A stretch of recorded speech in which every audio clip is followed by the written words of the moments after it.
Oh, just hold on for a second.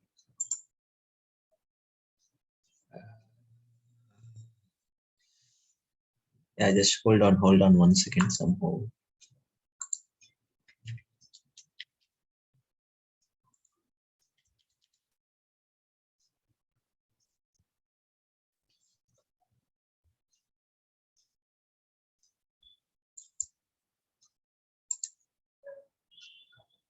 Okay.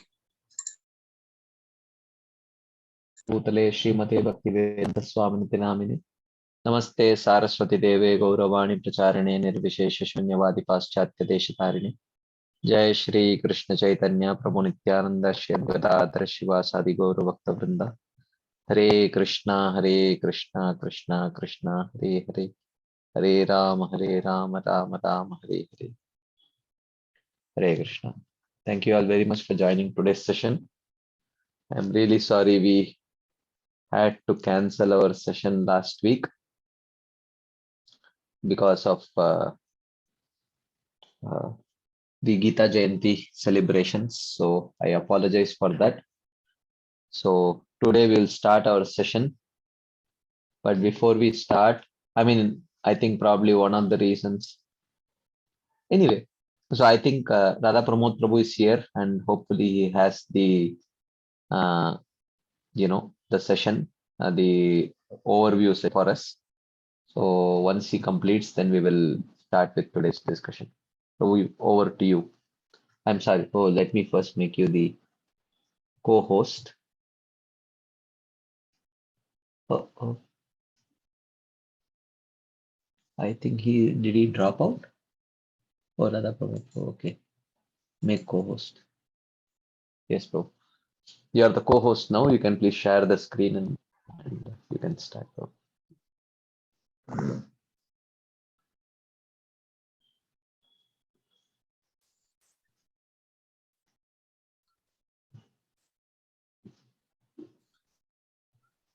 ज्ञानतिमिरन्दस्य ज्ञानाञ्जनशलाकया चक्षुर्मीलितं येन तस्मै श्रीगुरवे नमः. So I'm sorry, actually because of some things I made half only.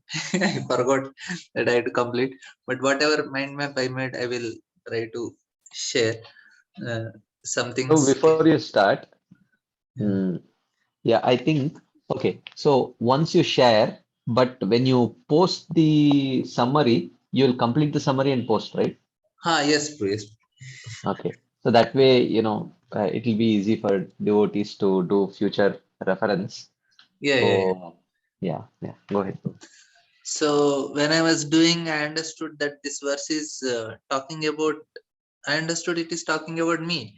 Till now, because if you don't understand it is for me, then we'll not understand this verse only. So then, so why this was told so many times? Like because Prabhuji is recapping, and we are hearing from Bhaktivinoda Thakur once, and then we are hearing from Jayadvaita Maharaj, now Shivram Maharaj, and now we're going to hear Bhakti Gyan. Again and again here. So then, because I'm making it, so I'm understanding this bathing in the urine of ass is happening to me regularly. Why this graphic language is used? So we get because we get carried by externals and think what we are doing is spiritual life. But this verse is trying to wake us up, and it is telling why to be so humiliated. It is actually disgusting scene. If I imagine myself, donkey is pouring urine on me. We cannot even touch donkey also. If it is passing nearby, you don't want to like to touch, what to speak of urine. Who is there right-minded will want to bathe in such a thing? So now we are practicing devotional service because we want to clean our heart, and but this is exactly what opposite is happening. We are becoming more and more dirty, and Mara says Radha Krishna are not going to come close to a person who is in such a state. They are always dirty. We want to clean internally and externally both. But if we are getting bathed, means the duplicity and all these things that are mentioned, it is actually what is making us more and more contaminated. And as is that it is a stupid animal, and only another stupid fellow only associates with it. That's what Mara says. Now, another important point he says is, what is this burning? Burning is that one becomes so disheartened or poisoned by deceit that it more or less destroys an opportunity for one's advancement in spiritual life. So this is what is burning us.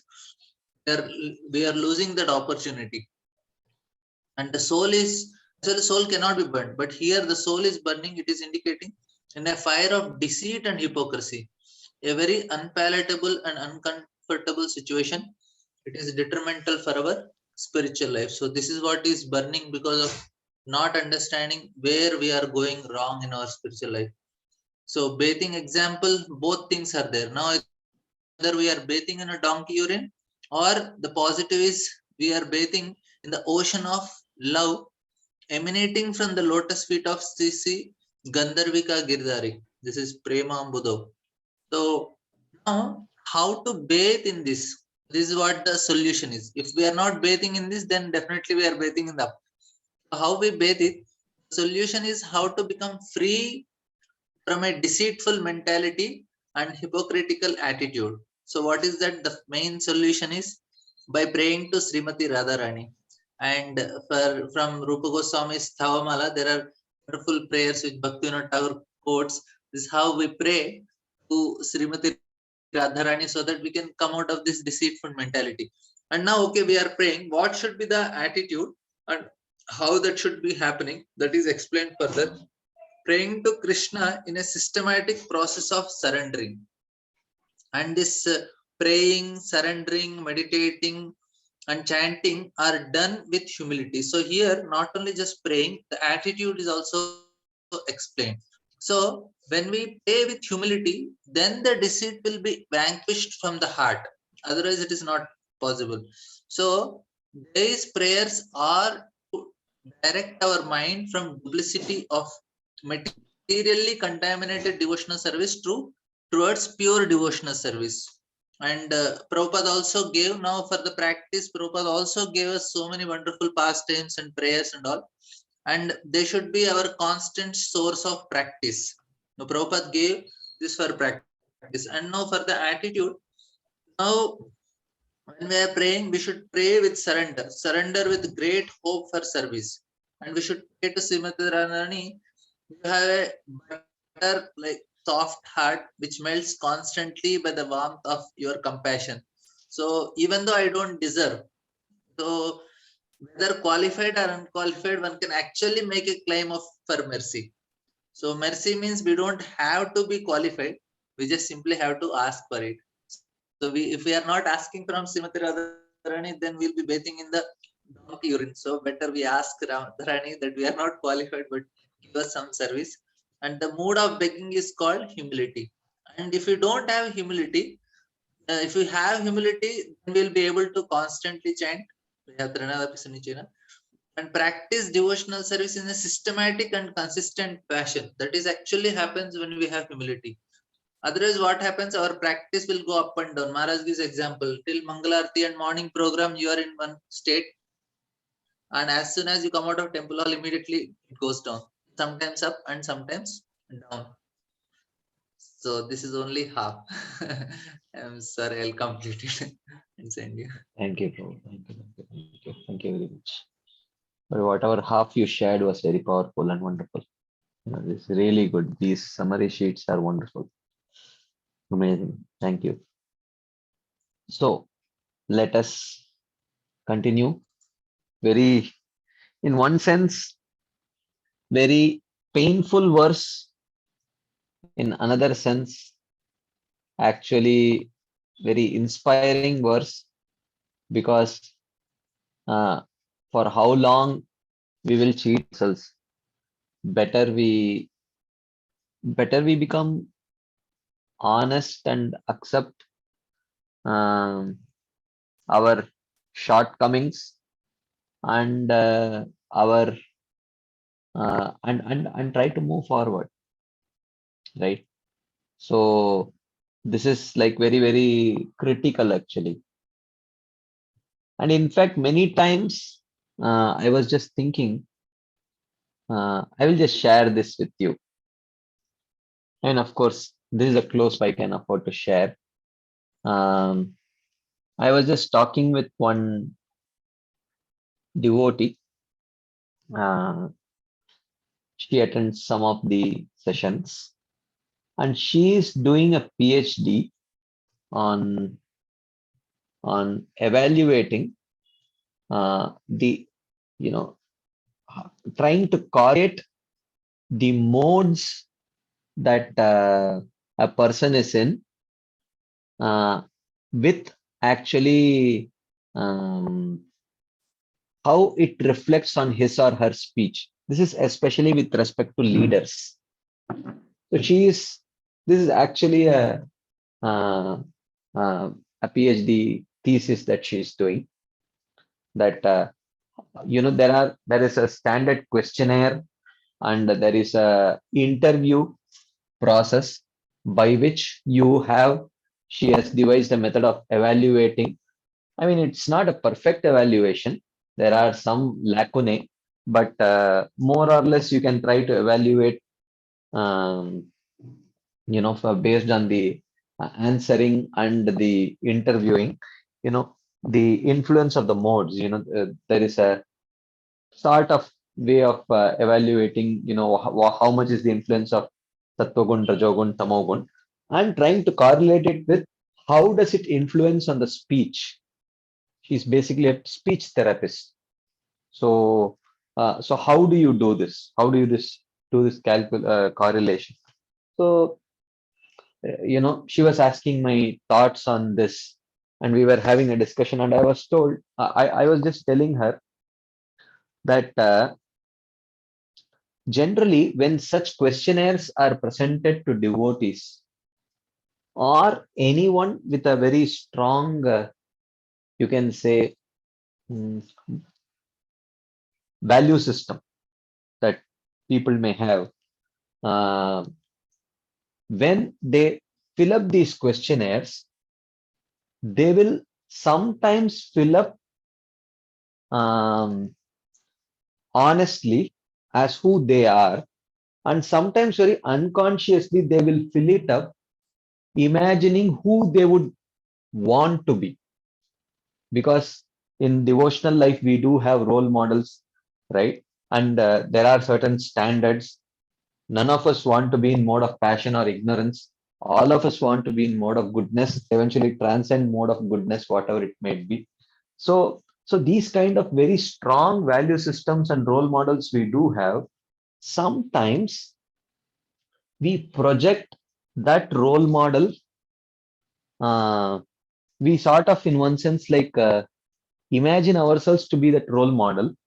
And I said that when you are giving such questionnaires, the most important aspect, one of the most important aspects of this PhD is how would you frame the questions and decide the interviewing process in such a way that the person who is filling it, if it is like um, um, if you ask a question to a devotee, do you like to eat spicy food or non-spicy food? What do you relish?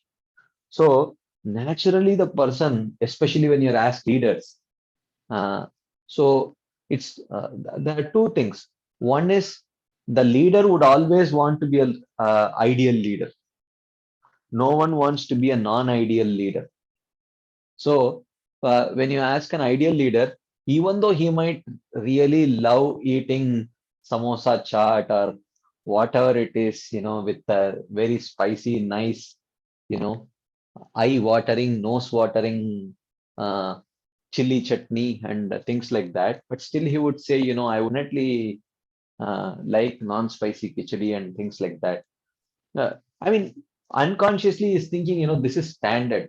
So when you have like set standards, all of us have read Bhagavad Gita, what is food in the mode of goodness, what is mm, tapasya in the mode of goodness, what is, austerity, or what is charity in the mode of goodness, and all that. We all know this.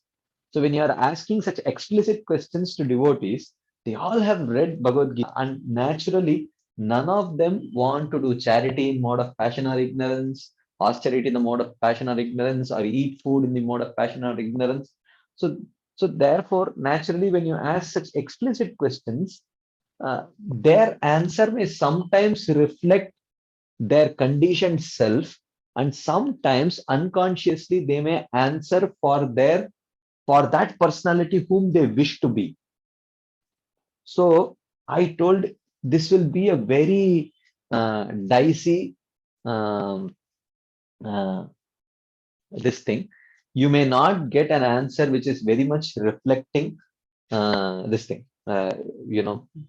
It may not be a very useful analysis because a very simple questionnaire will definitely not reflect who that devotee really is. And if you try to correlate their speech with this thing, you will find discrepancy. And today she got back to me. Uh, this was a concern that I shared with her maybe about a month back when she was actually doing some passing out the questionnaires and conducting the interviews. I said, okay, once you do it, get back to me. So she got back and she said she was quite disappointed because it was really, like she shared two devotees whom, both of us mutually knew very well. And she had conducted that interview. And then it gave like completely contradictory results because for sure, who is more in mode of goodness. But then the actual questionnaire results and the interview results were, sort of suggesting exactly opposite. So, so therefore, many times I'm sharing this thing with you because many times we don't very uh, consciously cheat also, but many times because we do not introspect so much, we sometimes um, cheat very unconsciously also in one sense. So, so this is something that is very, in one sense, ingrained in our nature, and it becomes very difficult to overcome. So the insights that the acharyas are sharing, and Raghunath Das Goswami is so explicitly mentioning in this verse, sometimes can be really very painful. Reality is not always very sweet. Reality many times can be quite bitter, but it is better to swallow the bitter pill than to throw it away, not take that pill and suffer the consequences of the disease, which is hypocrisy and duplicity. And the effect of that disease, as Srila Raghunath Das Goswami says, is dahasi. It is burning. So it is burning whom? He says it is burning you and it is burning me. He says, um, अरे चेत प्रोद्यत कपट कुटिनाटी भरकर शरण मूत्रे स्नात्वा दहसि कथम आत्मानमपि माम सदा त्वं गंधर्व गिरिधरी पद प्रेम विलसद सुधाम्बोधौ स्नात्वा स्वमपि नितराम माम च सुखय. He says, my dear mind, or ruffian mind, why are you burning yourself, the mind, and me, the soul, by bathing in the trickling urine of the great donkey of full-blown hypocrisy and duplicity? Because this this is actually, we were discussing the other day also, this is very important actually in one sense. As devotees, it is this hypocrisy and duplicity is not just an individual struggle. It is actually the struggle. It's actually a community struggle. Every single devotee whom you associate with, you are responsible for uh, for facilitating his or her overcoming their duplicity or hypocrisy. Like we had discussed this before, to the extent we are judgmental, to the extent that we are eager to hold their collars for making a mistake, to that extent they will try to hide their weakness, and it will lead to hypocrisy.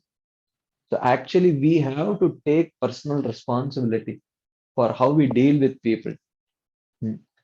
I was sharing with one of the devotees today that it is okay to make mistakes.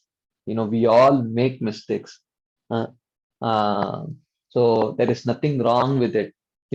As long as we are willing to deal with it, and trying to overcome that mistake, then it is perfectly fine.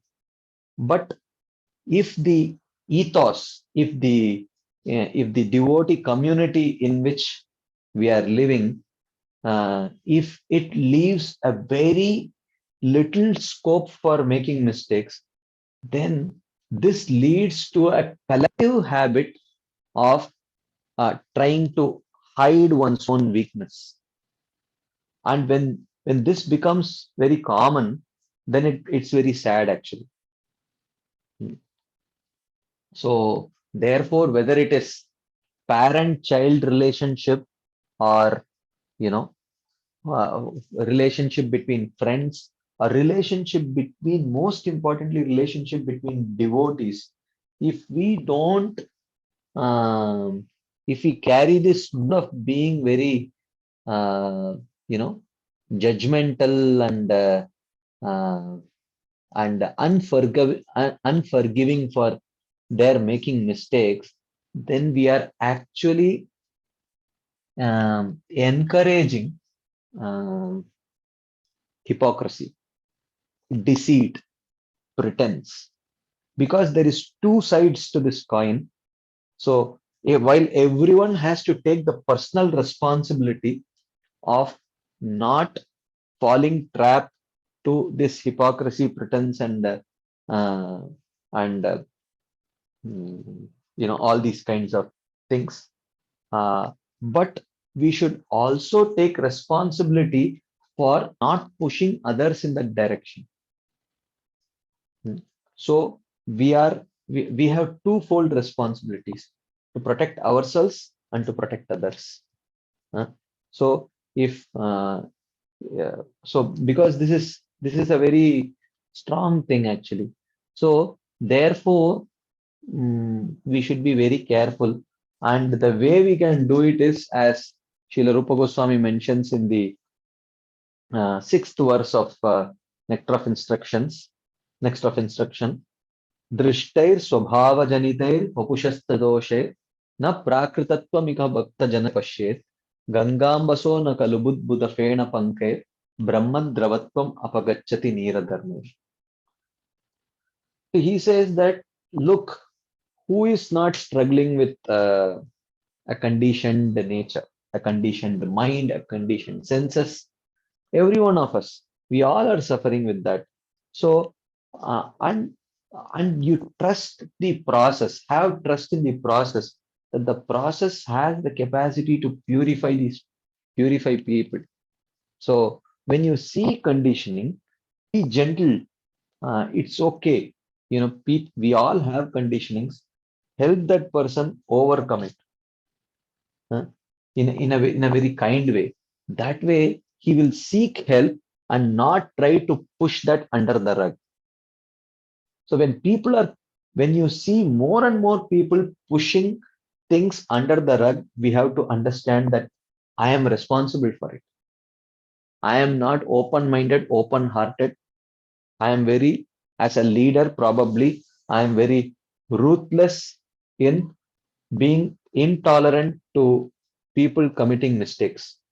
So when you are ruthless, pushing people and intolerant to people committing mistakes, then you are actually creating an atmosphere which is a breeding ground for this hypocrisy, duplicity, and pretense.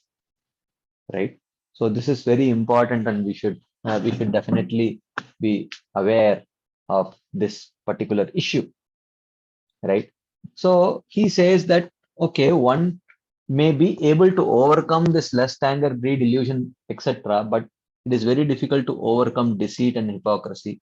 And then we saw Bhaktivinoda Thakur's description of how Swanishta, Parinishtita, and Nirapeksha devotees, how these kind of duplicity and pretense and how they manifest in these various categories of people, what are the symptoms. So these are things which we have to ask ourselves. These are very, very uncomfortable questions, very, exposing questions, but it is better to swallow the uh, bitter pill than to actually spit it out and suffer, right?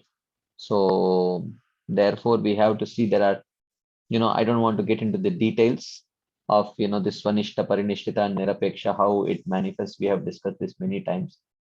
And then the solution is actually Gandharva Giridhari Pada Prema Vilasat Sudam Bodhau Snatva.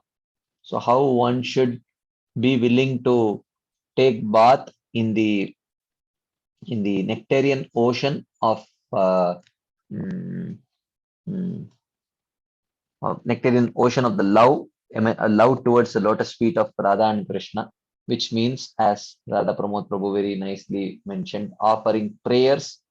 And the mood of offering prayers, as Shivaram Swami Maharaj indicates, is the mood of offering prayers uh, uh, is the mood of humility, right?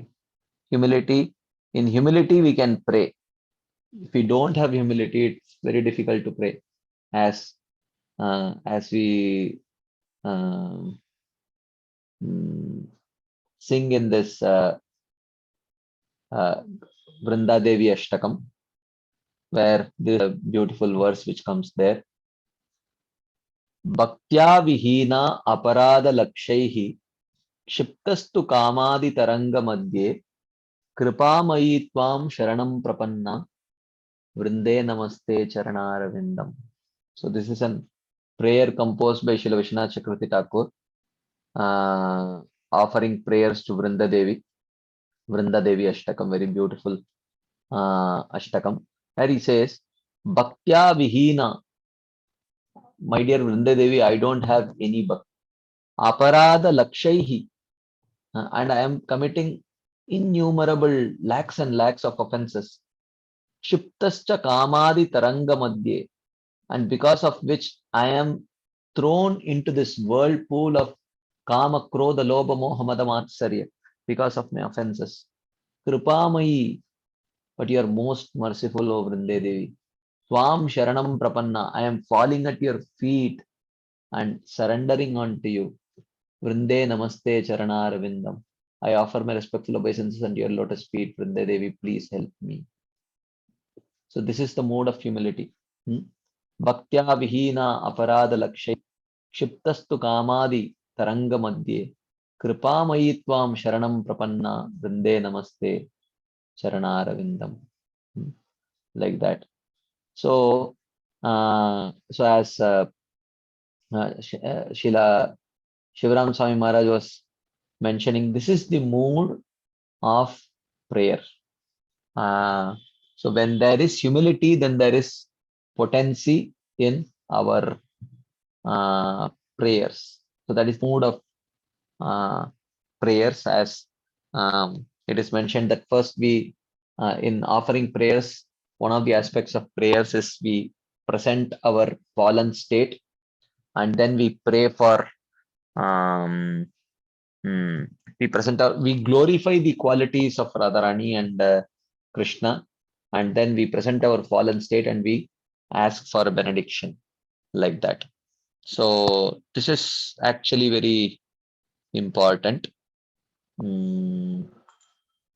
So I don't want to exactly repeat what Prabhuji has already spoken and summarized. I will just add some points which probably he did not cover in his recap. So Srila Shivaram Swami Maharaj says, deceit is very difficult to go away. So when we encounter deceitful nature in our own heart, there are two ways of addressing it.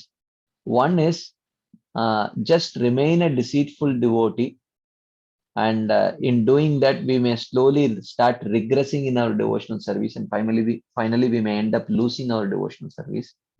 Or the second is to deal with the problem on hand. It's better we deal with the problem on hand than to push it under the rug, right? So we can purify ourselves of this deceit.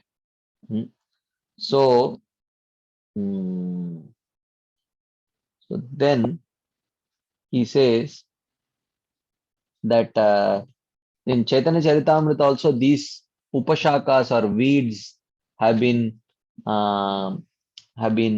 mentioned. One is diplomacy. Diplomacy means to be cordial and respectful despite not being able to gel with and trust another person. Okay, so this is diplomacy. You are being very cordial and respectful despite not being able to gel with and trust another person. Well, actually, there are two aspects to it. That does not mean if you are not able to gel with and trust another person, that does not mean that we have to be disrespectful. We can have a general respectful, cordial nature without having to flatter that person and tell something which you do not really mean in your heart. But basic courtesy, basic respect we can always give, even though we may not be able to invest trust in that person. So one thing is, we don't necessarily have to trust a person to respect a person. So not everyone may earn our trust, but everyone deserves our respect, basic respect. So this we have to keep in mind. This I have to keep in mind because I always struggle with it. If I cannot trust a person, then for me it becomes very difficult to respect that person also. But this is very bad. This is not good. Basic respect we should always be to give to every devotee, even though we may not be able to trust them like that.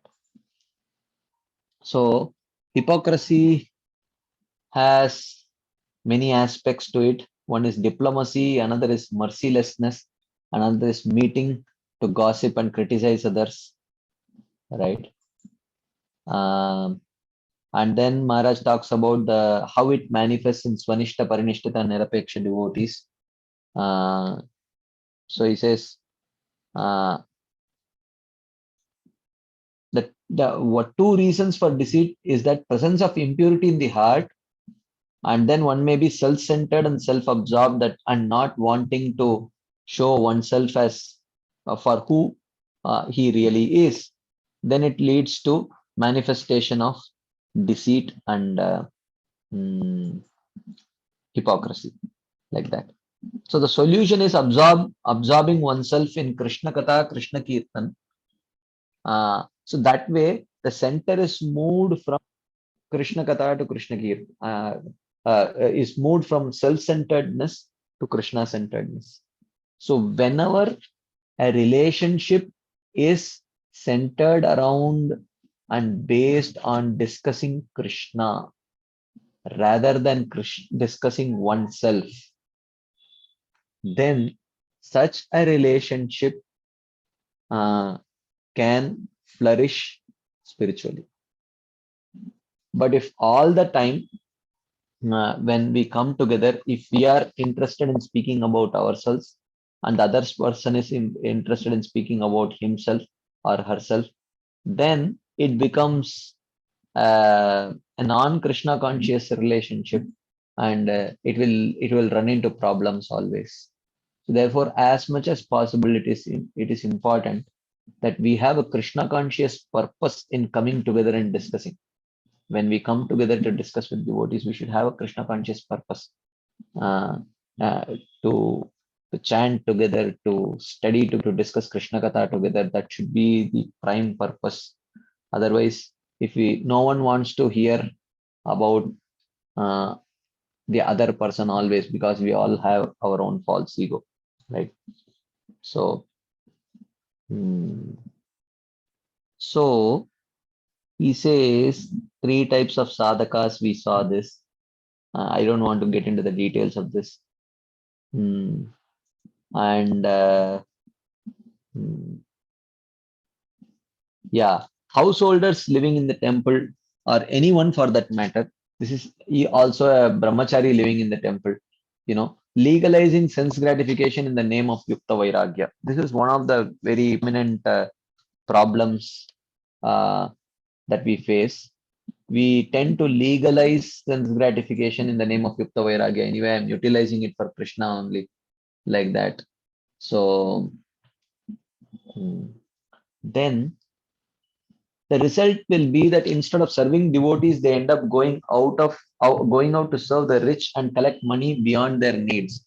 So why Yukta Vairagya? We can utilize it in Krishna's service, right? So then the problem comes. Then we don't want to.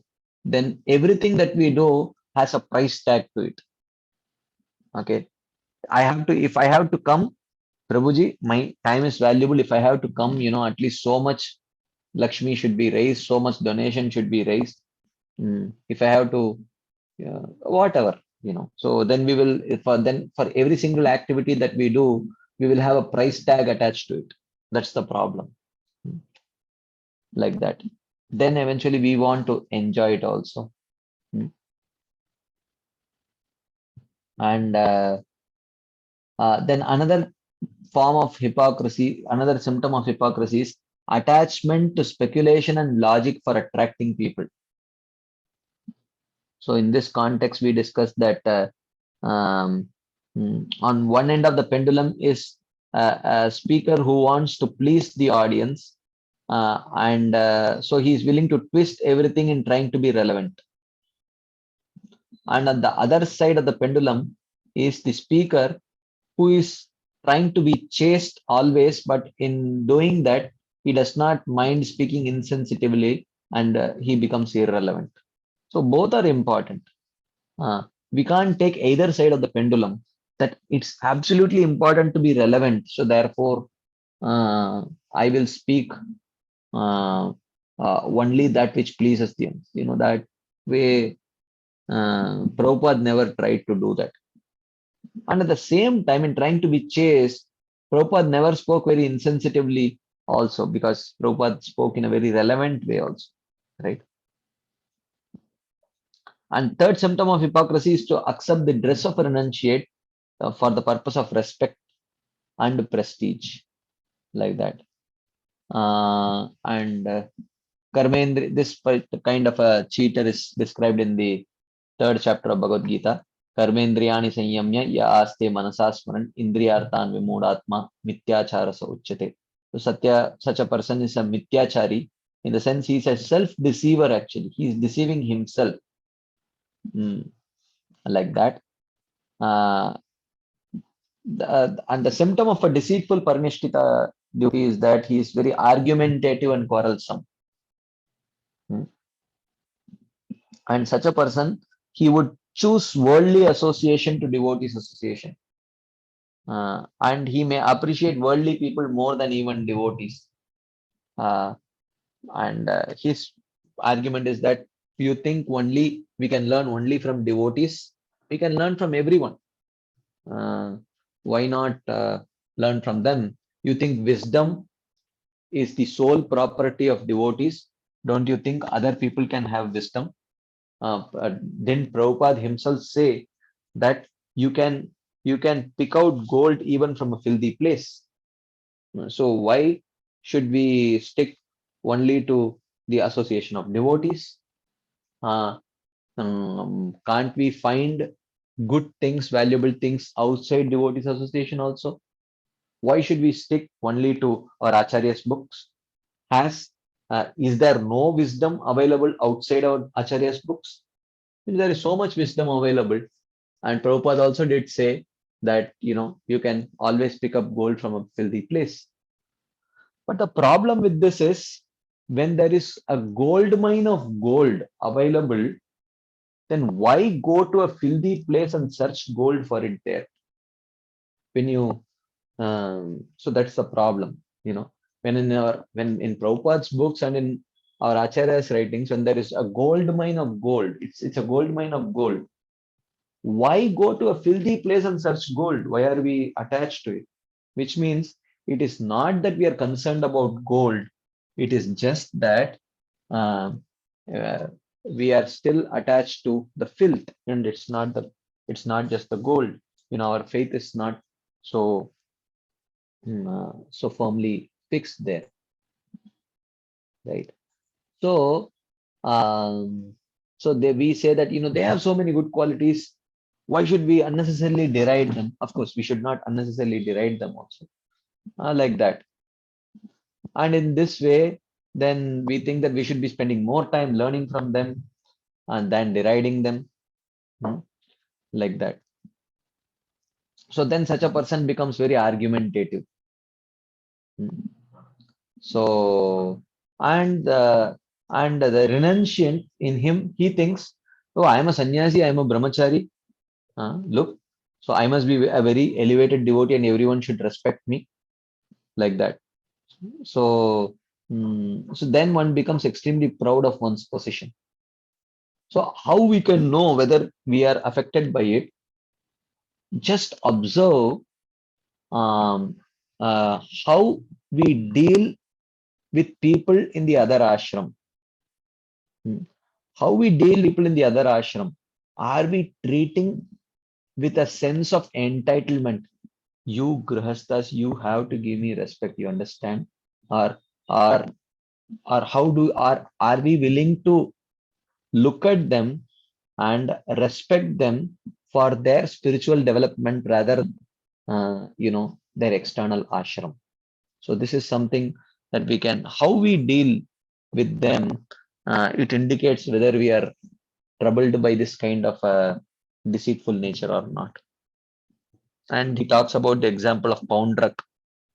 So he eventually started thinking that he was a supreme personality of Godhead and he challenged Krishna. So like that. So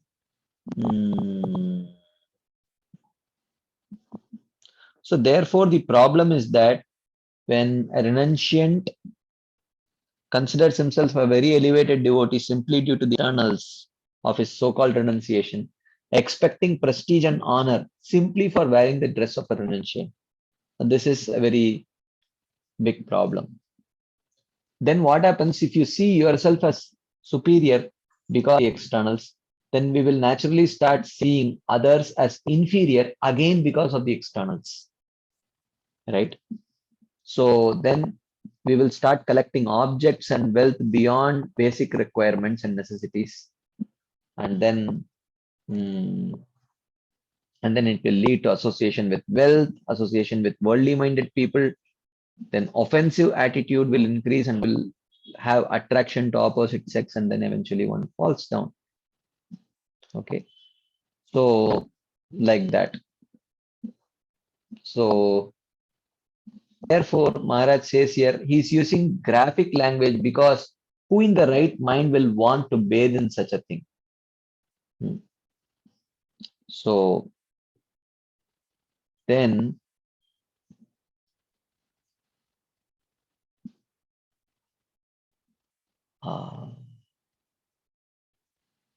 and then he says that so if we want to cleanse ourselves, if we want to bathe, are we going to use donkey urine to bathe with? No matter how much we bathe with that, we will simply become more dirtier, stinkier, and no one will come near us, like that, right? So and then he talks about why such extreme graphic language is used because he's trying to, did we write it somewhere? Oh, I think there is a lot. Oh. Okay. Anyway, I'll try to do a quick job because there is a lot I didn't realize that we had covered so much. Okay. So then he says that and he says Chaitanya Mahaprabhu also uses a bathing example when he says Cheto Darpana Marjana. So this kind of bathing is very good, and this is what is mentioned here as Sudam Bodhau Snatva, taking bath in the ocean of nectar, which is emanating from the lotus feet of Radha and Krishna. Right. So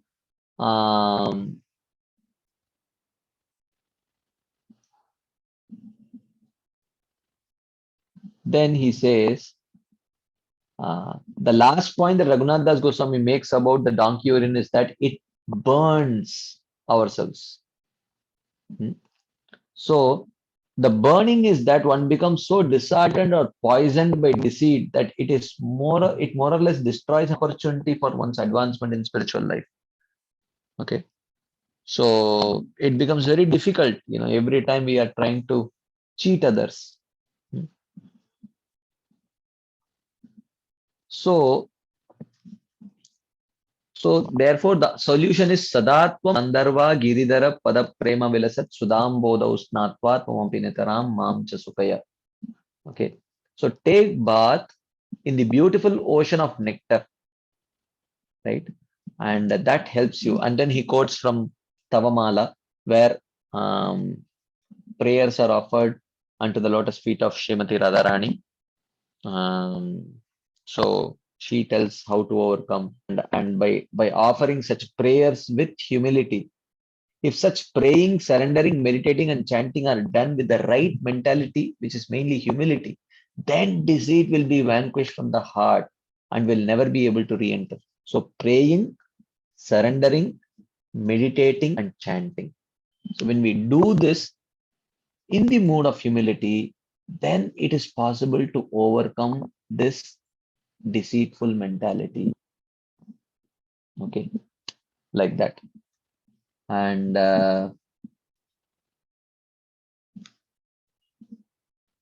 these prayers are a meditation to direct our minds from the duplicity of materially contaminated devotional service towards what is really pure devotional service. One then learns how to meditate on Lord Krishna and Srimati Radharani. So he says that, look, in Krishna book, Srimad Bhagavatam and Chaitanya Charitamrita, Prabhupada has given us so many beautiful pastimes, so many nice prayers and poems. We also have so many nice songs and bhajans, right? All these are actually meant to invoke our meditation. So therefore we should also take help of that and achieve the goal of Smartavya Satatam Vishnu Vismartavyo Najatachit. This is actually taking bath in the nectarian ocean, which is emanating from the lotus feet of Radharani and Krishna. So then the next point that he says is that we should always surrender with the great hope for service. So, and why should Radharani give us service? Is it because we are qualified? He says no. When we are begging for service, when we are begging for mercy, it's not that we are qualified. It's just that we have the eagerness to receive it. Okay. So therefore, even Raghunath Das Goswami says that he is guilty of being an offender, a rascal, or a useless wretch. Like that. But you, Radharani, you have a butter soft heart which melts constantly by the warmth of your compassion. So therefore, please give me mercy. Like that. One place. This is praise, which is the mode of humility. So then one can chant the holy name constantly. So like that. So when there is no trace of entitlement, a feeling of entitlement that I deserve it, then mercy flows. That is Trinadapi Chena Tarorapi Sahishnuna. Okay. Without humility, it is impossible. Doing so is impossible. Then he says that without that humility, then our practice will go up and down, you know. And then he says, how do we acquire this humility? He says, acquiring this humility is possible by first thing is practicing the symptoms of humility. Basically, what it means is you don't have to say that I have to first let me develop the quality of humility. Then I will actually be humble. No, whatever is the symptom of humility, which is graciousness, sensitivity, sweet talking, respectfulness, these are all, we may not feel it that way, but we have to externally do it. So that way, and then proper association of people who are also similarly humble and very advanced. So he says humility leads to constant engagement, and constant engagement leads to freedom from deceit. So this is why, many of our acharyas very constantly keep emphasizing on humility. Why? Because when humility we try to develop, right, then it leads to kirtaniya sadahari, constant engagement in devotional service.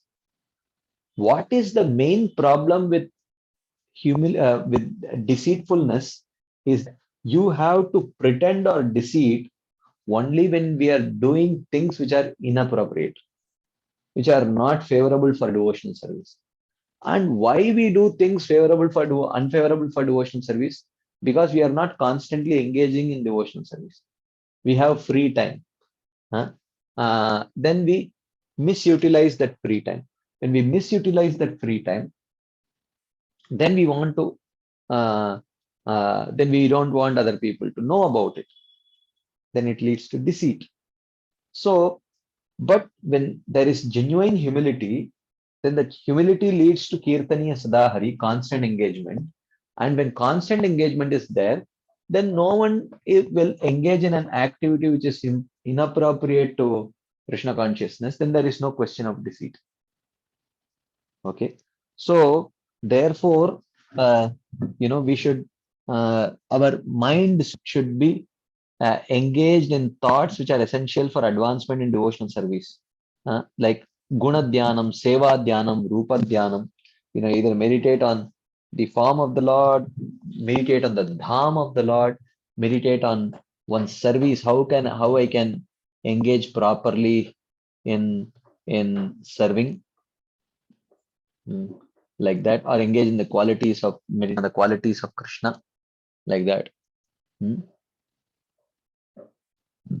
So he says that as soon as you don't think about essential activities, you will start thinking about non-essential activities. And these non-essential activities will allow all kinds of other things to come back into the mind. So therefore, it's very important. So therefore, it's very important to start by engaging the 6 senses, including the mind, but we should start engaging the senses first in Krishna conscious activities. And eventually through that, we should engage our mind also in Krishna conscious activities. And in this way, when there is constant engagement of senses and mind, then there is no time to engage in anything else, right? So, and he gives the example of Arjuna, that who, even though he was fighting in the battlefield, he was trying to think Krishna. So we should train ourselves like that. Like that. So, in this, we were thinking that there are various levels. Spontaneous Mayeva Mana Adatsva Mai Buddhim Nivesha, we were discussing from the 12th chapter, where Krishna gives various levels of performing devotional service. He says one should spontaneously think of Krishna, but if someone says no, that is not possible, it's too difficult, then he says at least practice thinking of Krishna spontaneously. If one feels even that is difficult, at least engage your external senses in Krishna's service. So therefore, Maharaj says, so anyways, Bhaktivinoda Thakur says the importance of humility. He says, to drive deceit out, our heart must be purified by humility, and to stop deceit from returning, our heart must be saturated with humility, he says. So this is the sum and substance, and this is where we ended our discussion.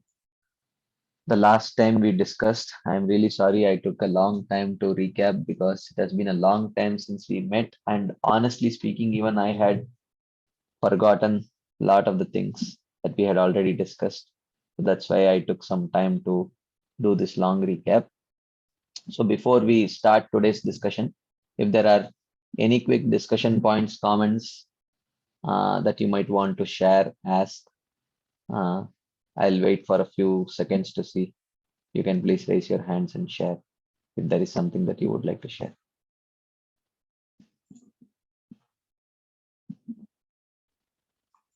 Anyone?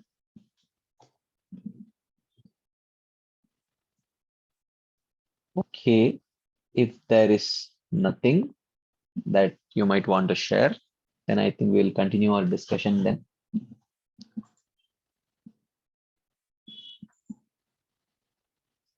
Okay. So here, Srila Shivaram Swami Maharaj continues. He says, we can see how easily and in how many ways deceit and other things can come in as soon as we let our guard down. So when we let our guard down, which means when we don't exhibit humility, then very quickly deceit and other things can come in. The conclusion of verse 6 is our hearts must be purified by devotional activities, specifically chanting Hare Krishna. Perform them with great humility in order to drive deceit out and keep it out. This is the most important thing. Our hearts must be purified by devotional activities, specifically chanting Hare Krishna. So when we do that nicely, then everything can change. This is a warning because sometimes we feel that by execution of devotional service, we have gotten somewhere and we immediately sit back, relax. We should be very careful. We should just want to read these particular prayers from Rupa Goswami listed in Bhaktivinoda Thakur's commentary again and again because they actually have such a nice mood. So this is something we should do. I was just thinking, we have been discussing various books. Sometimes we should just come together and just memorize and meditate on the various simple bhajans which Srila Narottam Das Thakur and Srila Bhaktivinoda Thakur has written. Right? This is such useful meditation. This is not some discussion of philosophy. We need not do that, but we can just come together and and uh, and memorize some bhajans, sing those bhajans, and uh, and meditate on those bhajans, because these are, when you memorize something, then it is always a ready reckoner. It's always there for you to memorize. We used to memorize bhajans long time back, but I have almost lost that habit. So I've been planning for a long time to get together with some 2 or 3 devotees and on a regular basis, memorize bhajans. This is such a good exercise. We should do that because our acharyas have left behind such wealth, that mm, you know but we are not utilizing it actually. So these are things, when we memorize them, then they will keep playing in head and heart. Then it becomes so much more easy uh, uh, to meditate on their sentiments and more like that. Yes, there is a hand up. Hare Krishna Prabhuji, Danvat Pranam. Another. Prabhuji, back in 98, 99, I remember very specifically on every Saturday, His Holiness Radhanath Swami Maharaj, he used to take bhajan sandhya. So from Mm. 5 o'clock to 8 o'clock, he used Uh-huh. to only Vaishnav bhajans. And that's Yeah. how we got trained in each and every Vaishnav bhajan from that song book. And still we continue actually singing bhajans. At least me and my family, we have taken a this that we'll sing at least 2 bhajans after Gaur Aarti every day in the My evening. God, this is amazing. Yeah, So this is really wonderful. yeah, Yeah, so this is very important because this is our real treasure. This is the real treasure that the acharyas have left behind. yeah, and it's So really enlivening, when you singing Bhakti Vinod Thakur's bhajans or you sing Narottam Das Thakur's bhajans, we really actually come into that mood, and we actually like this is mana shiksha. So even like training the mind that oh mind, I yeah, don't. that is actually that is all these bhajans are actually manasiksha only. Yeah, Yeah. So yeah, it's very nice, very nice. You know, if you see these bhajans, many of these bhajans will literally you can do this exercise. If once we complete this manasiksha, uh, uh, and understand what each verse is actually talking about, we can actually take the bhajans of acharyas, each bhajan, you can actually map it with one of the siksha that Raghunath Das Goswami is giving in his manasiksha.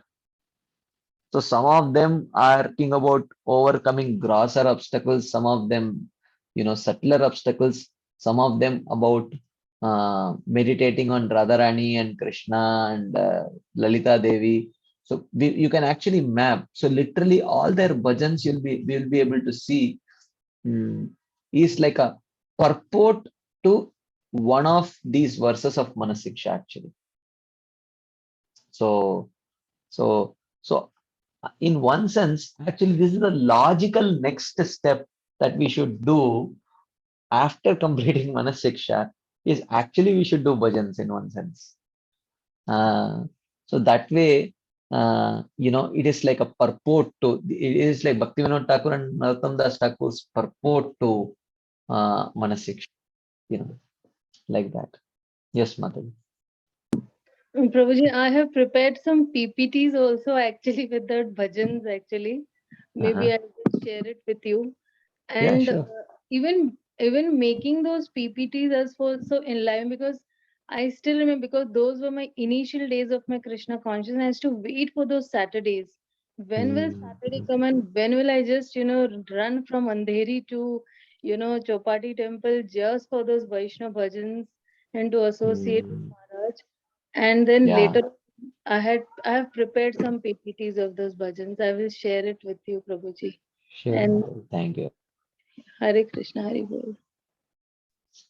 Yeah, wonderful, wonderful.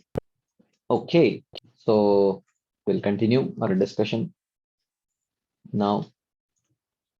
So he says, and either we should pray like this, or we should read similar traditional prayers, or we can compose our own prayers. But the mood of these prayers is so very nice. So, what is the mood of the prayers? I beg you with sweet words while rolling on the banks of Yamuna. Rolling on the banks of Yamuna means we must be willing to beg on the ground. This is he's emphasizing on the mood of humility. Rolling on the ground means asking for mercy. We must know how to pray. And these acharyas bhajans teach us actually that how we should pray. Hmm. He says, this unhappy soul is not fit to be neglected by you.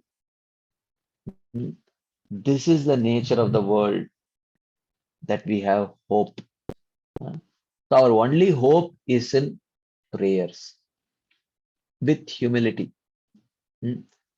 Uh, This unhappy soul is not fit to be neglected by you. Anticipation means have great faith that Radharani is very merciful. Lord Krishna is very merciful. Somehow or other, if they see how much I want their mercy, sooner or later they will give it to me. So this is very important. This is very important that we develop this mood that we depend on the mercy of Radha and Krishna. Like that. Although I am unfit and offender with crooked mind, we should realize the more we become a little advanced in Krishna consciousness, the more we will feel like this and think like this. Because the more we advance, the more the heart becomes cleaner, the finer and finer dust becomes very easily visible. In a very, you cannot, in a very, very dirty house which is filled with a lot of filth, you will not be able to notice the finer dust because the grosser dust is so clearly visible. The finer dust will be very difficult to notice. But when the room becomes cleaner and cleaner, when you dispose of the grosser dust, then the finer dust will start becoming more visible. So the same thing, very simple principle. That's why when people that's why when actually devotees become more and more advanced, they actually see that they are not all that advanced, because they are able to see the finer dust because the heart has become cleansed of the grosser dust. So he says, Rupa Goswami does not just write those humble words thinking, yes, this is a nice composition. It will sound good when someone reads it. So he is not writing just to impress people. He is actually writing what he actually feels. Please bestow on me a fragment of the gift of service to you, for you have a buttersoft heart which melts constantly by the warmth of your compassion.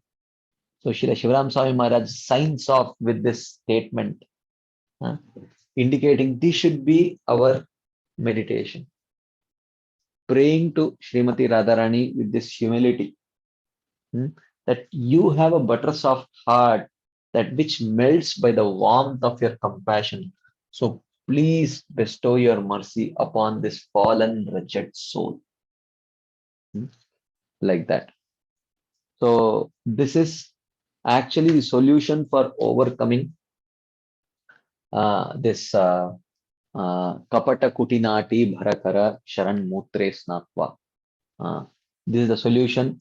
If we want to not bathe in the trickling donkey's urine of full-blown duplicity and hypocrisy, then we have to be willing to drown ourselves in the nectarian ocean of the nectar which is emanating from the lotus feet of Radha and Krishna, which is actually meditating on the glories of Radha and Krishna, singing the glories of Radha and Krishna, unabashedly expressing our fallen state to Radha and Krishna and begging them for mercy.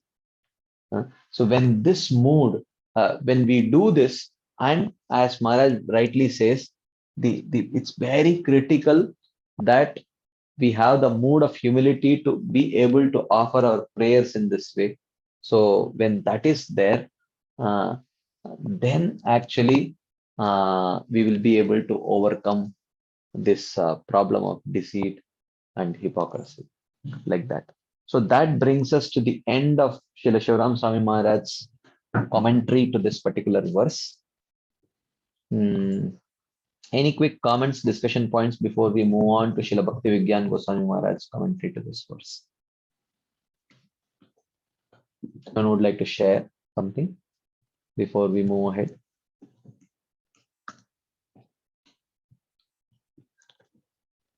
Okay, if there is nothing, then we will move ahead to the commentary by Srila Bhaktivigyan Goswami Maharaj. So, okay, there is a question in the chat box. How do we imbibe this mood of humility? How do we externally practice humility? And what are the external symptoms of humility? Okay, so imbibe the mood of this humility by, in one sense, association. That's one of the things that Shivaram Swami Maharaj himself says. By associating with people who are genuinely humble. So this is a very powerful way of getting that. And when we get, and such association will definitely influence our heart. So it's very important to associate with such people. And what are the external symptoms of humility? Graciousness, right? So you are very gracious, you are very respectful, and we don't speak harsh words. We are very sensitive to the feelings of others. These are all symptoms of humility, external symptoms of humility, right? So we do have to follow that because we don't want to offend the devotees and ruin our spiritual lives. So we do have to follow the external symptoms of humility while very intensely practicing bhakti, so that tadarajastamu bhava kamalobhadayasche chetayete anaviddam titam satve prasidati. So that gradually by practice of devotional service, there is purification of the rajogun and tamogun and manifestation of sattvagun. And by the manifestation of sattvagun, humility as a virtue naturally blossoms within our heart. But till then, we have to necessarily follow the external symptoms of humility, so that we don't offend anyone. We don't offend devotees, especially like that. Anything else anyone would like to share? And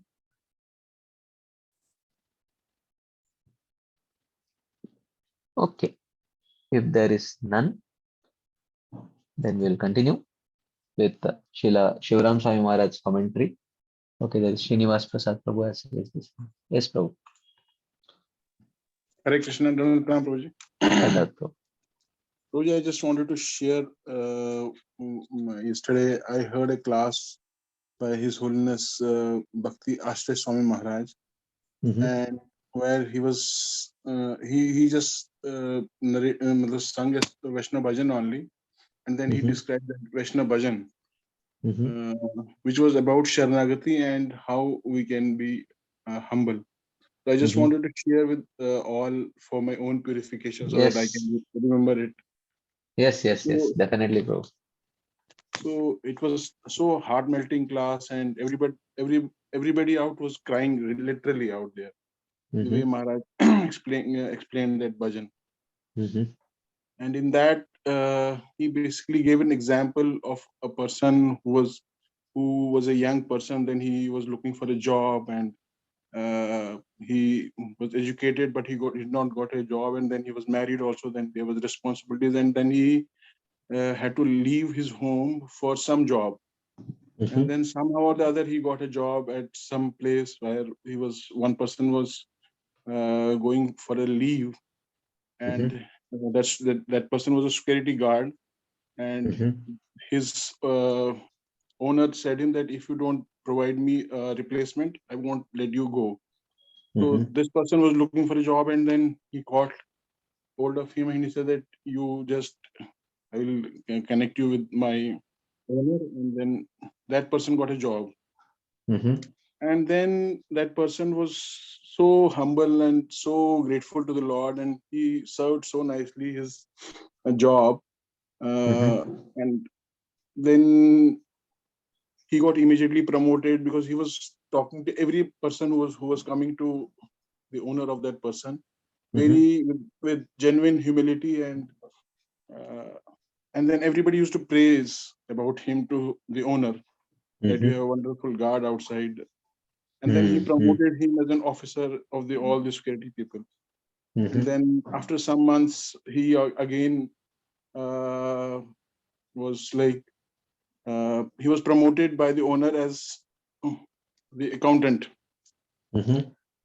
And so later on, every person in the company was thinking that how he got promoted in such a short time. We have been working here from last uh, 10 years, 15 years, and we are Mhm. still there. But now this person has become uh, very close to the owner. Mhm. And then ultimately, they were all thinking that how to drag this person back. Mhm. So first they were all praising him, then but when he reached to a very close to the owner, so then Mhm. everybody decided that how can we bring this person back. So they were Mhm. looking for some Fault. fault in him, but they could Mhm. not find any fault. But Mhm. he was just for 1 hour in the 24 hours, he used to be in his room and he used to lock his room and sit inside. Mhm. And then everybody thought that he's doing something fishy in that 1 hour. So let Mhm. us inform the owner and tell him that he is doing something wrong in that uh, 1 room hour. for that 1 hour. Mm. So then everybody, along with the owner, went to his room for that moment, and the owner said him that you open the door immediately. So he was Mhm. also very amazed, and but he opened the door, and then they saw that he was sitting in his room, Mhm. and he was checking his old bag which he was carrying from his hometown, and the instruments which he had taken, a box, very old iron box. Mhm. And he was just looking at that box for 1 hour. He was meditating, keeping it clean, and uh, just remembering his past. Mhm. So then everybody was shocked, and the owner, when he saw this, that he's just remembering his own past, Mhm. that so that he does not feel pride in him. So he was just, and then he made him the MD of the company. Mhm. Then everybody was again shocked. So Mhm. Maharaj was trying to explain that how one can remember his past, जो हमारी Mhm. औकात है, वो अगर हम याद रखेंगे तो then we can maintain this humility and dainyata. So Mm. otherwise, Mm. and then the way Maharaj explained, I have no qualification, but I just thought of sharing because yesterday only I heard it. Mm. And that we when we come to Krishna conscious also, so Maharaj was trying to explain that in the beginning days, everything looks to us that how wonderful these devotees are, and we see that we're as good as it's a Vaikuntha. Mm. Everybody Mm. is serving each other, and we see everybody as pure devotees. But Mm. Mm. when we become seniors and when we pass so many years of devotional life, then all these problems and anarthas come up, and then we discuss about devotees. We will become a judgmental and Mm. so many things.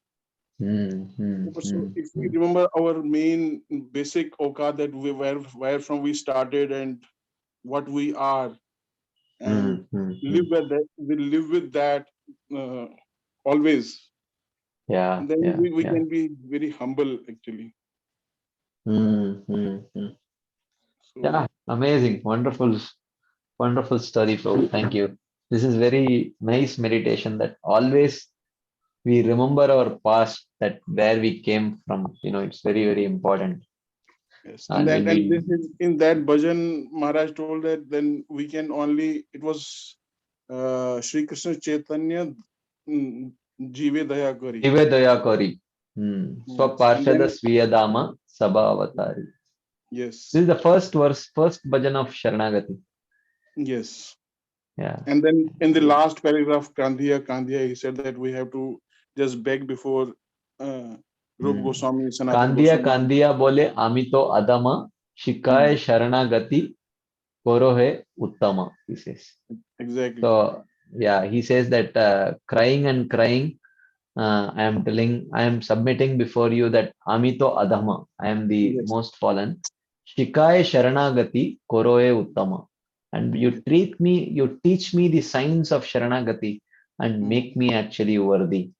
Like Yes. that, Bhaktivinoda Thakur writes. Yeah. Yeah, Yes. yeah. So, Thank you, bro. This is very wonderful. And again, Gopinath Pran Prabhu, he is sharing that he is reminded of Shiva Sangan pastime of Gopal Chapal. You all know the story of Gopal Chapal, as how Gopal Chapal tried to defame and you know assassinate the character of Shiva Thakur, and how uh, eventually he got leprosy and he was suffering. And interestingly, there is an after story to this. I will share this story. Some of you may know, some of you may not know. So I will share this story with you. I will just take the screen off for a minute. And this Gopal Chapal, after he got transformed, okay. So after this Gopal Chapal became transformed, he eventually he got the mercy of Chaitanya Mahaprabhu and Srila Shiva Thakur. He sort of forgave him, and then he became a Vaishnava, and he wrote a song, and I will try to find that song. This is a very nice song.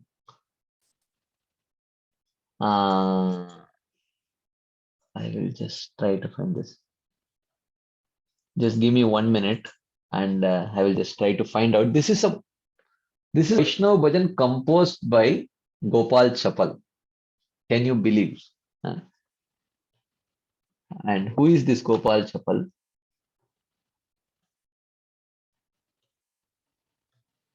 Oh, I'm not able to find out. It is Vrindavana Vasijata Vaishnaveragan. So I will just try to find it out. If in the meantime, if anyone finds it out, just let me know. So it starts with Vrindavana Vasijata Vaishnaveragana.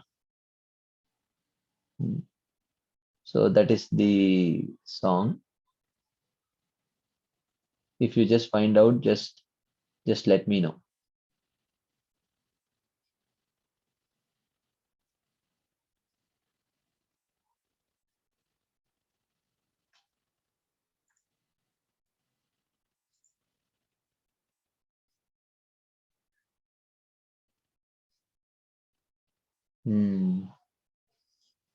Anyone could find out? This is a very beautiful song where which was composed by Gopal Chapal. Okay, someone has found it out. Let me see if I can share that that screen with you. So this Gopal Chapal eventually became Devaki Nandan Das Thakur. So Devaki Nandan Das Thakur, generally we do not know, but he was actually Gopal Chapal. And then he writes this bhajan. I will just share the screen with you.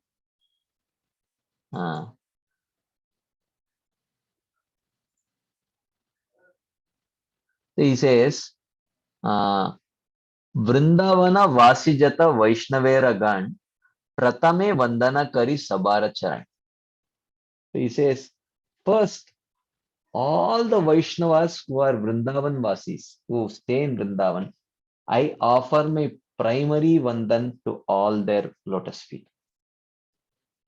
Then he says, Nilachala Vasijata Mahaprabhurgan Bhumite Podiya Vandon Sabara Charan. And whoever is staying in Nilachala Vasis, who are all the associates of Chaitanya Mahaprabhu, Bhumite Podiya Vandon Sabara Charan. I roll in the ground and offer my obeisances to all of them. Navadvipa Vasijata Mahaprabhu Bhakta Sabara Charana Vandon Hayya Anurakta. And all the Navadvip Vasis who are Mahaprabhu's Bhaktas, Sabara Charana Vandon Kariya Pranati. Sorry. Sabhara Charana Mando Hayya Anurak. With great attachment to their lotus feet, I offer my obeisances to their lotus feet. Mahaprabhur Bhakta Jata Gauda Deshe Sthiti Sabhara Charana Mando Kariya Pranati. Mahaprabhur Bhakta Jata Gauda Deshe Sthiti. I offer pranams at the feet of all Mahaprabhu's Gauda Desh, Bengali devotees. Then he says that Je deshe baise gaurangera gana urdhabahu kari vando sabarachan. In whatever country, Je deshe baise gaurangera gana. In whichever country Chaitanya Mahaprabhu's devotees are there, urdhabahu kari, raising up hands, vando sabarachan, and I offer my obeisances to their lotus feet. Then he says, Hai achen hai bena prabhura jata das sabara charana vandon dante kari ghas. He says, holding a straw between my teeth, I submit at the feet of all the servants of Mahaprabhu that were or will be in future also. Which means to all of us right now, 500 years down the line, Devakinananda Thakur is offering his obeisances. ब्रह्मांड तारीते शक्ति धरे जने जने ए वेद पुराणे गुण गाय जेवा शुने. He says, I have heard their glorification in the Vedas and Puranas, which proclaim that each one of his devotees has the Shakti to deliver an entire universe. So he says that each one of his devotees has the Shakti to deliver an entire universe. So therefore, because he has what he had done to actually Srila Shivas Thakur was unimaginable, and he has now fully understood his mistake and he does not want to make a mistake again. So he says, those who live anywhere of any part of the world, those who have lived and those who are going to live in future, who would become the devotees of Chaitanya Mahaprabhu, I offer my obeisances to them. Then he says, Mahaprabhu Gana Sabha Patita Pavan Tai Lobe Mui Papi Laino Sharan. Mahaprabhu Gana Sabha Patita Pavan. All the devotees of Mahaprabhu are all Patita Pavan. Tai Lobe Mui Papi Laino Sharan. With great greed, a sinful person like me, I am taking their shelter. Vandana Karite Mui Kata Shakti Dhari Tamo Buddhi Doshe Mui Dhamba Matra Kari. He says, what power do I have to glorify them? But out of my ignorance and unmitigating pride, I do so anyway, thinking myself so qualified.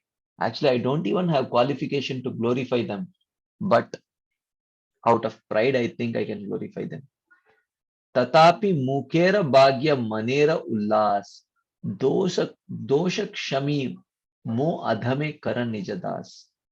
So he says, even though I am dumb and unable to express their greatness, still my heart is joyful due to my great fortune that the Vaishnavas have accepted me as their own and Sri Gurudev has given me Harinam full of blissful pastimes. Forgive the faults of this fallen soul and make me your servant. So even though I am dumb and unable to express their greatness, still my heart is joyful due to my great good fortune. Because even though he had committed such an offense to Srivas Thakur, he still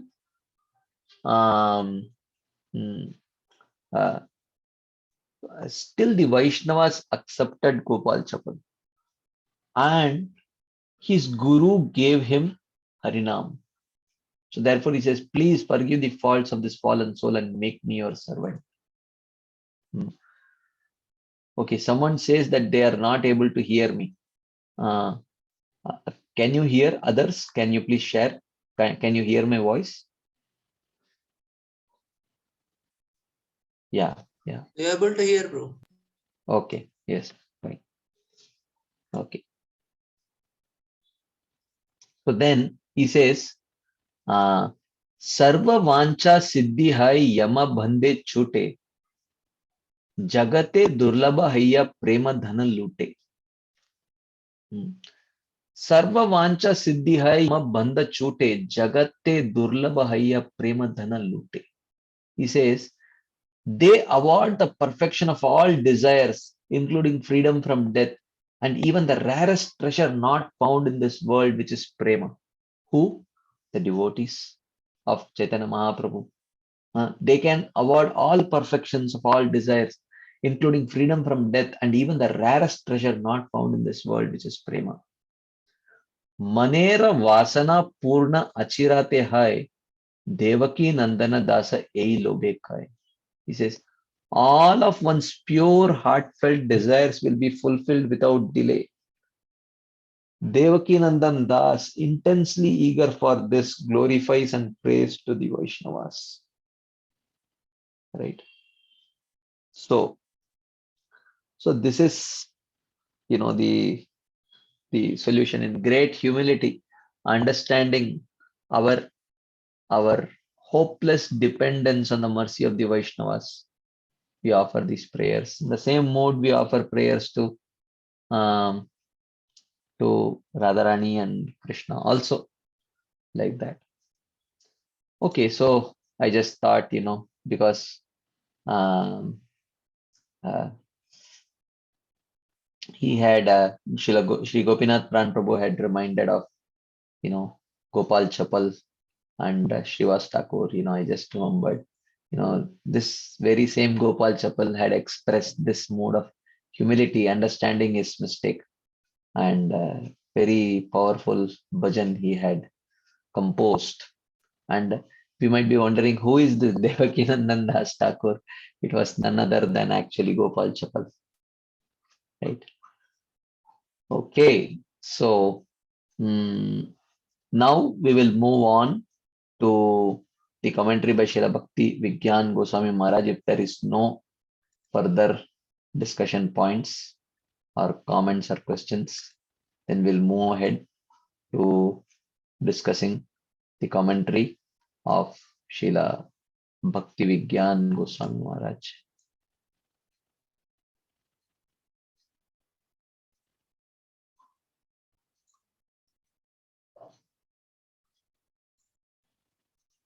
Okay. Okay, there is a hand up. Someone is asking, is everyone able to hear? Can you hear me? Others can just share your. Yeah, I think it's just you, Prabhu. Others are able to hear. I don't know what's the problem. Maybe you can check your speaker. Srinivas Prasad, you wanted to share something else? Hare Krishna Prabhuji.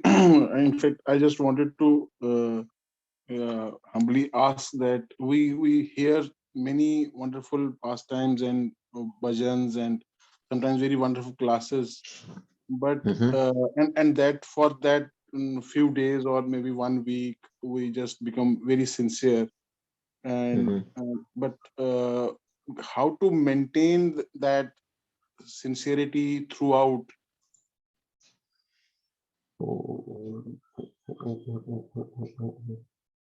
Prabhuji, can you please unmute yourself? Sorry, I by mistake muted you.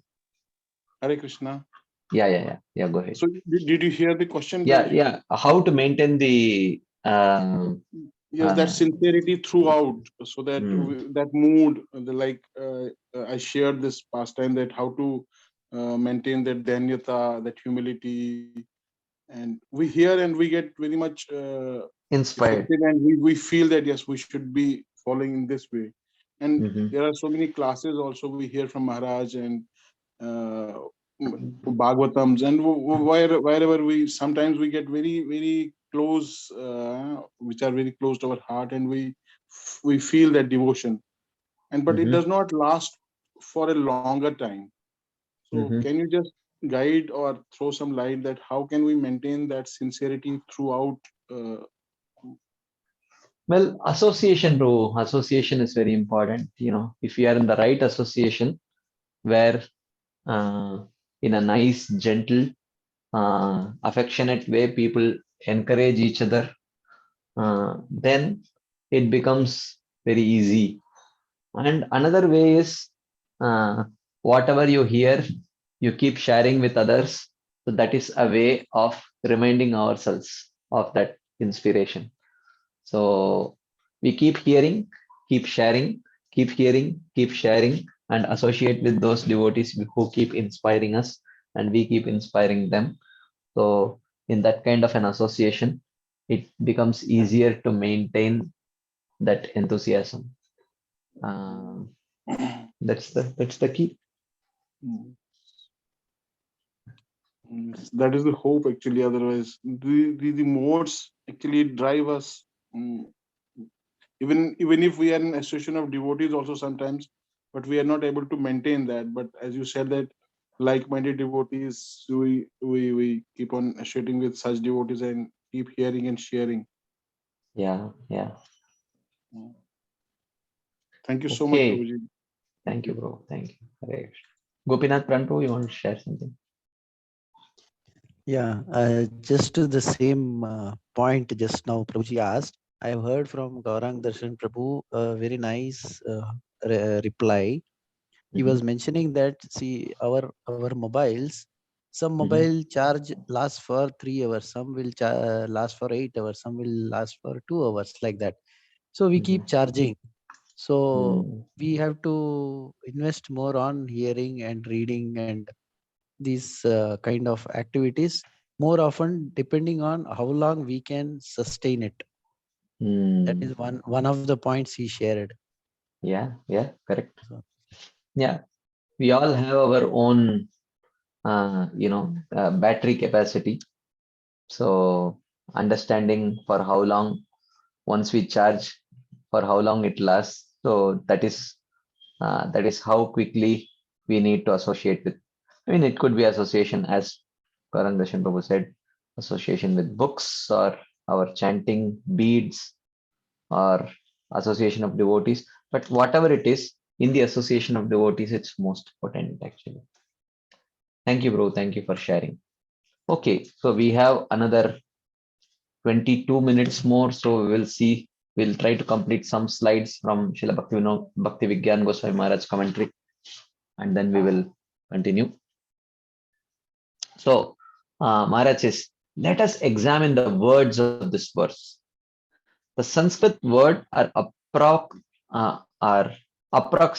the Sanskrit words are approximately means, hey, you fool. Are is a very crude way of address. Chetaha is the mind, and it is for a good reason that Raghunath Das Goswami addresses his mind in such an abrupt way, because he has reached the limit at this point in his instructions to his mind. So he has reached the limit. So he's addressing his mind in that way. He says, Prodyat kapata kutinati bharakara sharan mutre snatva, indicates that he is saying, hey fool, what are you doing? You are bathing in an ass's urine, and not simply any kind of ass, but a great ass. Hara means ass, and Bharakara means a great ass, because only from a great ass will there be enough urine to bathe in. Like that. So that's the insight that Maharaj is giving. Kapata means deception, and Kutinati means hypocrisy. Hmm. We will look later at the difference between Kapata and Kutinati. Maharaj says, later we will see the difference. Mutre means urine. So we are right now doing just the Shabdarth, the meaning of the word meanings. You have bathed in that urine. The Ayurveda explains the different properties of various living entities' urine, and that of an ass is extremely burning. The nature of the urine of an ass is that it is extremely burning. He says Raghunath Das Goswami is having a dialogue between the soul and the mind, where the soul tells the mind, "Oh mind, whom are you cheating? You yourself feel the fire of remorse for having bathed in that filth. I am burning, you are burning, and we both are burning. Why are you doing this?" Right? Like we saw, the mind burns due to this duplicity and the cheating propensity, because constantly the mind has to be anxious about what will happen if someone comes to know about it. And the soul also burns because he is not able to progress on the path of devotional service, right? So in this way, uh, this burns, the mind burns, the activity of the mind burns both the soul and the mind itself. He says, instead of bathing in the urine of a big ass, we need Gandharva Giridhara Pada Prema Vilasat Sudambodau Snatva. We need to bathe in Ambodau Sudha, the ocean of nectar, Vilasat, and this nectar is shining. And what is that nectar? Gandharva Giridhari Pada Prema. The nectar is prema, or love for the lotus feet of the divine couple. If you always bathe in that nectar, he says to the mind, then both you and I will be happy. Tvam mamcha sukaya. Then you will be happy, I will be happy. That's what he is indicating here. Raghunath Das Goswami presents before us an alternative. He says a person will either somehow or other cheat and as a result burn inside from shame, or if they think of Krishna, they and their mind will be joyful. Okay. So this is like the Shabdartha and a basic explanation of the verse, which we have seen in Srila Bhaktivinoda Thakur's explanation also, and Srila Jayadvait Maharaj and Srila Shivaram Swami Maharaj have explained the same. Maharaj has also explained the same. So now, Maharaj will speak about deception and cheating. So what is this deception and cheating? So Maharaj says, to understand exactly what deception is, we can look in Chaitanya Charitamrita, Adi Leela, where Krishnadas Kaviraj Goswami provides a definition. Okay, he says, Ajnana Tamera Nama Kahiya Kaitava Dharma Artha Kama Moksha Vancha Adi Sabha. He says, ignorance in our heart takes the form of deception, Kaitava. Ignorance is here defined as vancha, or desire for dharma, artha, kama, and moksha.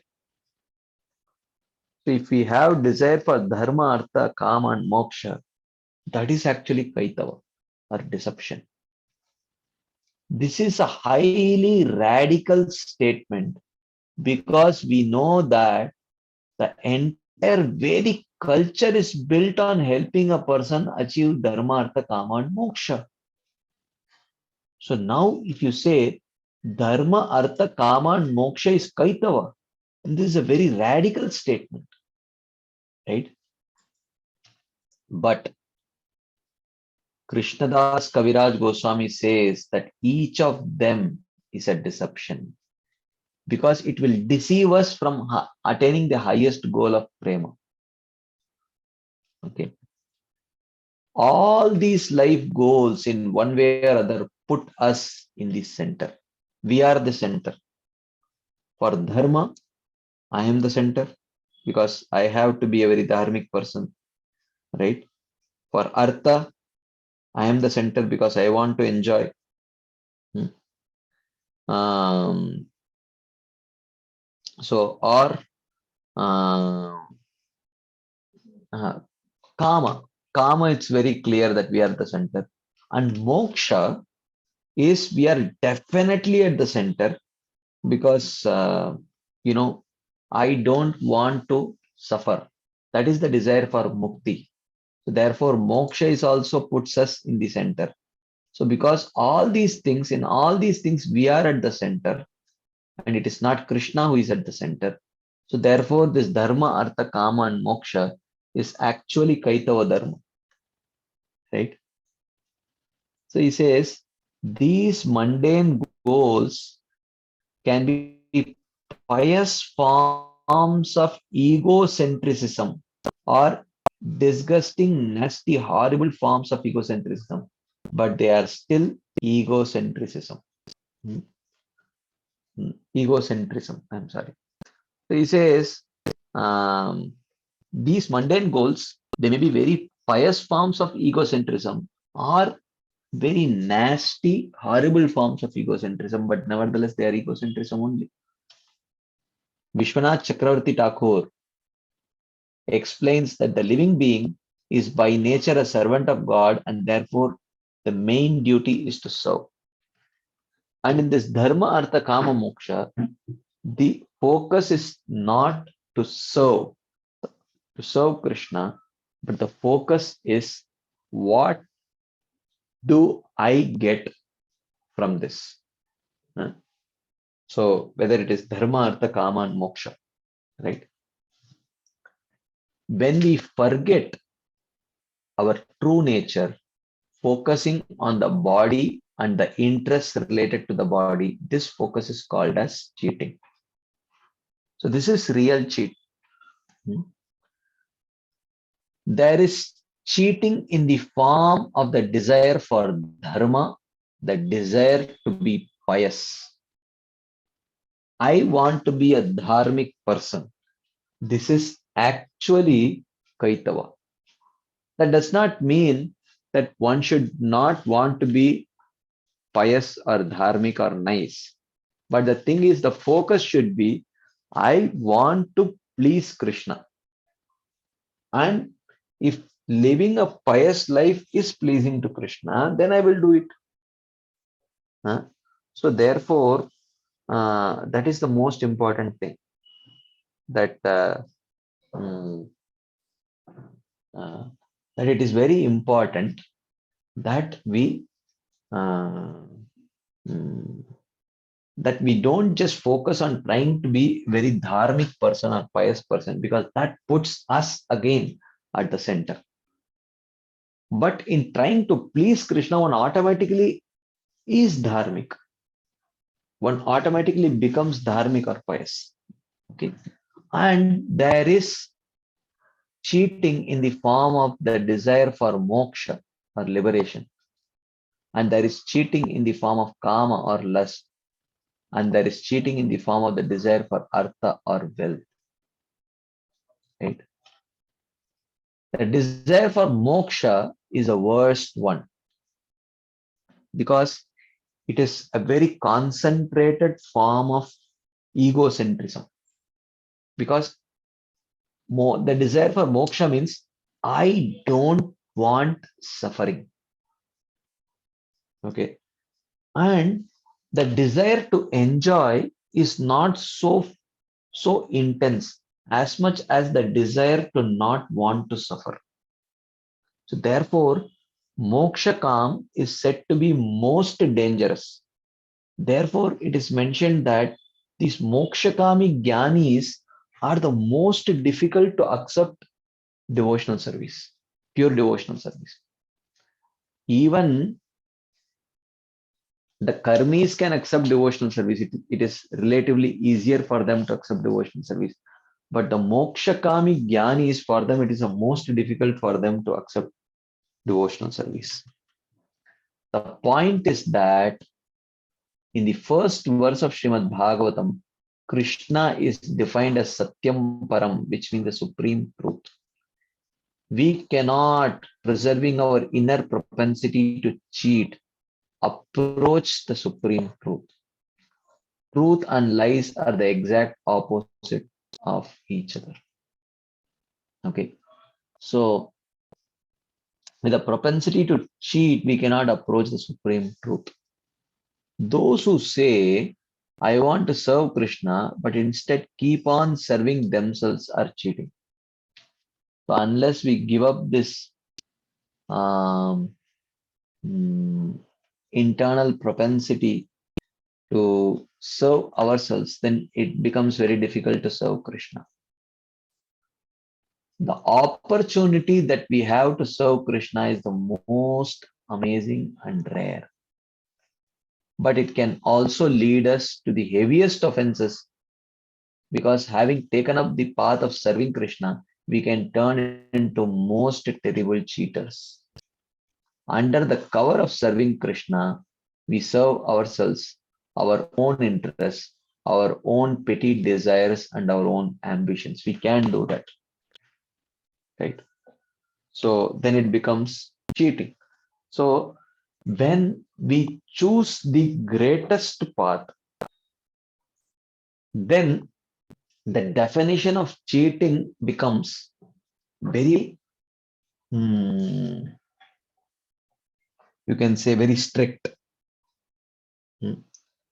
But on a very normal path, if you take the path of karma or jnana, dharma or artha or kama or moksha, the definition of cheating is very liberal.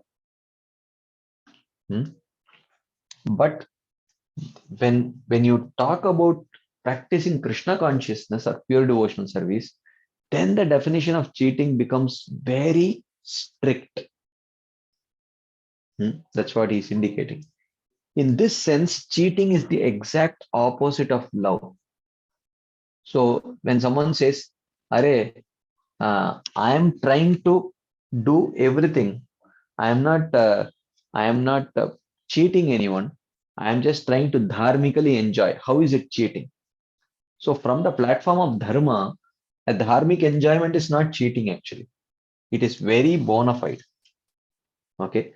But from the point of view of Nishkama Karma Yoga, dharmic enjoyment is cheating because it cheats you from your goal of liberation, right? So from the point of view of Sakama Karma Yoga, dharmic enjoyment is not cheating, but from the point of view of Nishkama Karma Yoga, dharmic enjoyment becomes cheating because it is cheating him from the goal, from the real goal of moksha. And from the point of view of bhakti,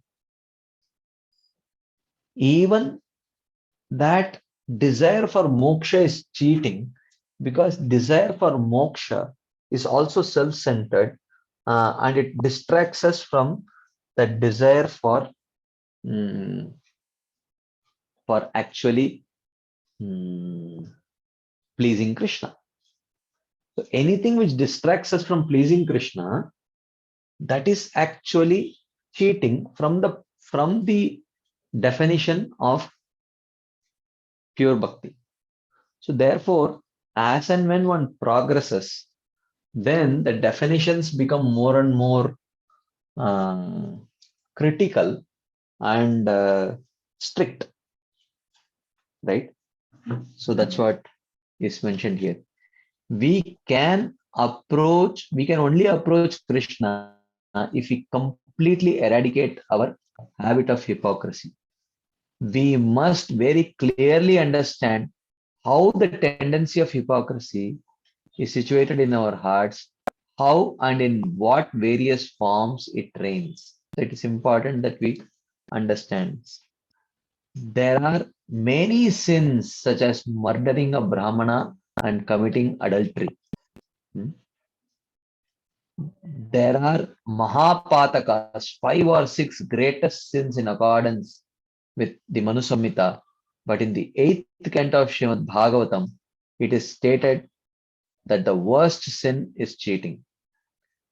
Bali Maharaj quotes Mother Earth saying, I can bear all kinds of sinners, but I cannot bear someone who is cheating. Okay.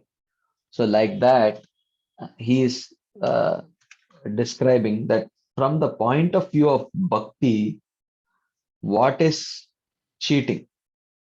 So cheating means anything that distracts us from worshipping Krishna, from the mood of being the servant of Krishna, that is actually cheating. So, like that. Any quick comments, discussion points before we move forward? We still have about 3 minutes time to wind up. But if there are any quick discussion points, comments, questions, maybe we can take one. But if there is none, then let me see how big the next section is. This is a very important topic where he is going to discuss the role of the mind in cheating. What is the role of mind in cheating? So this is a very important discussion. So I'll not just start this new discussion because it will take time. So we will complete today's session 2 minutes or 3 minutes early, so that we don't want to start a whole new topic and just try to rush it and end it early. So thank you all very much for your patient listening and your enthusiastic participation. So we will continue this discussion next Tuesday. Thank you very much. Srila Prabhupada ki jai. Srila Raghunath Das Goswami Pad ki jai. Srila Shivram Swami Maharaj ki jai. Srila Bhakti Vigyan Goswami Maharaj ki jai. Shri Manas Siksha ki jai. Thank you very much. Hare Krishna.